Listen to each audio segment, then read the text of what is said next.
वेदिका, हम्म, आज मैं तुझे कहानी सुना रहा हूँ। ठीक है। आज चैत्र का महीना है और संक्रांति आज, है ना। हम्म, दादा दादी बोलते ना संग्रांद। हाँ। संग्रांद मतलब होता है संक्रांति, है ना। इससे हमारा जो हिंदू पंचांग है, तो हम संक्रांति से अपना पहला दिन मानते हैं, मतलब महीने का पहला दिन। तो चैत्र संक्रांति से एक त्योहार मनाते हैं। पिछले साल तूने ये त्योहार मनाया था, डेलियो में फूल डाले थे ना तूने। हाँ। हाँ, तो इस त्योहार को बोलते हैं फूलदेई का त्योहार, है ना। गाना भी आता है, कड़वाली में भी गाना आता है। फूल देही क्षमा देई, और मुझे तो इतना ही याद है, लेकिन होता है ना। और इसके पीछे दो कहानी है, कब से फूलदेई क्षमा देई का त्योहार बताते हैं कि एक वन कन्या थी। वन कन्या मतलब जंगल में एक कन्या थी, जो कि पेड़ पौधे, वहाँ के जीव जंतु सब उनको बहुत प्यार करते थे और वो सबका ध्यान रखती थी। पूरे जंगल में हर पौधे का वो ध्यान रखती थी। तो एक बार एक राजकुमार आता है और उस जो वन कन्या थी उससे उसकी शादी हो जाती है। वो उसको अपने राजमहल ले जाता है। राजमहल में ले जाने के बाद क्या हो गया, वो रानी बन गई, है ना। राजकुमारी, राजकुमार किसी शब्द शादी हो गई तो रानी बन गई।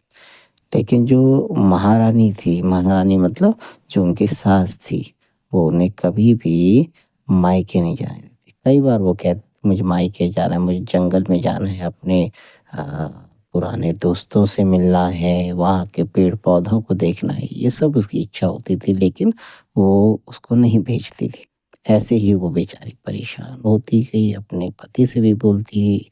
धीरे धीरे बीमार हुई और इसी विरह में वो मर गई, बेचारी वो वन कन्या। तो क्या करते हैं, वो उसकी सास और जो पति हैं, उस वन कन्या को उस जंगल के पास ही कहीं दफना देते। कुछ टाइम बाद क्या होता है, उस जगह पे जहाँ पे वो दफनाते हैं ना उसे, तो वहाँ पे एक फूल निकलता है। वही फूल जो था वो फ्योली का फूल था। जो आपने देखा होगा ना, घर के जो खेत के आसपास देखा, वो पीले फूल लगते हैं जी। वो जो होते हैं वो फ्योली का फूल होता है। वो जंगली फूल होता है, भीटों में, है ना। दादाजी बोलते हैं ना, भीटों में फूल चल लग गया। उस पीला पीला फूल देखे हैं तेरा, देखे हैं ना आपने। हाँ, तो वही होता है फ्योली के फूल। तो तब से उसको बोला गया फ्योली के फूल। तो फ्योली उस वन कन्या का नाम था। क्या था उस वन कन्या का नाम? फ्योली। फ्योली। और तुमने एक गढ़वाली में भी गाना सुना होगा, फ्योली ज्वान भेगी, फ्योली ज्वान भेगी, है ना। तो फ्योली बहुत अच्छा नाम है। और इसके पीछे एक और कहानी है वैदिका, सुनेगी? जी। कहते हैं कि एक बार श्री कृष्ण और रुक्मणी जी जब बद्रीनाथ की तरफ आए थे, घूमने के लिए आए थे वो, है ना। तो रुक्मणी जी कृष्ण जी को बहुत तरह से परेशान करती, चिढ़ाती है उनको। तो कृष्ण जी उनसे नाराज हो जाते हैं। तो नाराज होकर के इधर कहीं चले जाते हैं। तो काफ़ी ढूंढने के बाद फिर रुक्मणी जी को जब श्री कृष्ण जी नहीं मिलते हैं, तो वो क्या करते हैं, रुक्मणी जी कहती है बच्चों की, वहाँ के आसपास जो बच्चे हैं, कि हर घर के दहलीज में फूल डालो, और जब फूल देख करके जब भगवान श्री कृष्ण वो फूल देखेंगे तो उनका गुस्सा शांत हो जाएगा, वो जो नाराज़ हो रखे वो शांत हो जाएंगे। तो ऐसे ही सारे बच्चे चैत्र संक्रांति से फूल डालते हैं हर घर में। और भगवान श्री कृष्ण जब उस जिस तरह बच्चों को देखते तो बड़ा उनका जो गुस्सा है वो शांत हो जाता है, और वो अपने दर्शन दोबारा रुक्मणी माता को दे देते हैं। और इस तरह से ये भी एक कहानी इससे जुड़ी हुई है। कैसी लगी आपको ये कहानी? बहुत अच्छी लगी। हाँ, तो इसमें करते क्या है, सुबह सुबह बच्चे जो हैं हर दहलीज पे फूल डालते हैं और गाना गाते हैं, फूल देई क्षमा देई, है ना।